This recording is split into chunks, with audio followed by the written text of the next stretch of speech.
hindi maganda. Amen? Pero napakaganda po ng ating pagbasa. Ano ang sabi?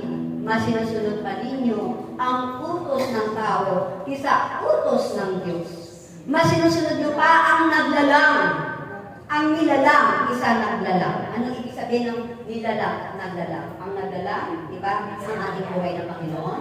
Siya ang naglalang. Kaya nga, ang ibig sabihin, mas sinusunod pa nila noon si Moses. Kasama na nga nila si Kristo. Kilala kaya nila si Kristo mga panahon noon? Hindi pa siguro nila talaga kilala. Dahil ang nakikita lang nila, yung mga kamalian ng mga alagad ni Kristo.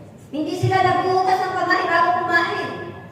Noong araw naman talaga sa probinsya, di uso ang kutsara, naghuhugas muna kami ng kamay bago kumain talaga. Eh dahil magagaling ka sa taniman, di ba, napakawin taniman ng palay, talaga nakalugod ka doon, maghapon, kailangan maghugas. Pero ang mahalaga dito sa atin, ang ipinamumulat ng ating Panginoon sa atin, yung malinis ang ating kalooban, ang ating puso. Ito yung mahalaga kay Kristo, amen? Hindi mahalaga yung panlabas nanyo sa panlabas natin mga gawin. Ang importante dito, ang nasa loob natin. Amen?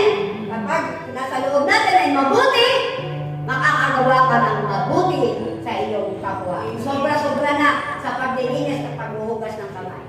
Sabi nga ng ating Panginoon, mas nakikita nila yung hindi paghugas ng kamay. Yung mga kapintasan naman ang ginagawa ng kanyang mga alagad, mga tao noon. Yung mga parasiyo ito at mga eskriba ay hindi naman nila pinapansin at pinupunan. Ngunit ang mga ginagawa ng mga alagad ni Kristo, yun ang kanilang pinupunan. Paano nga maghugas? Wala ang tubig ngani. Palapakan po natin ang ating buhay. Maraming palakpak! Maraming palakpak! Yan na. Sobra-sobra na yan sa araw-araw mo.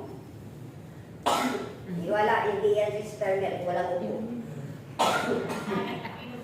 Okay, dumako na po tayo sa unang kapayagan mula sa Espiritu Santo sa panalangin Katolik, ang paborito ni Ama, Yahweh, Julian P.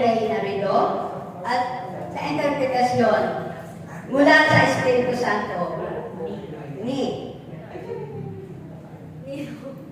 yan.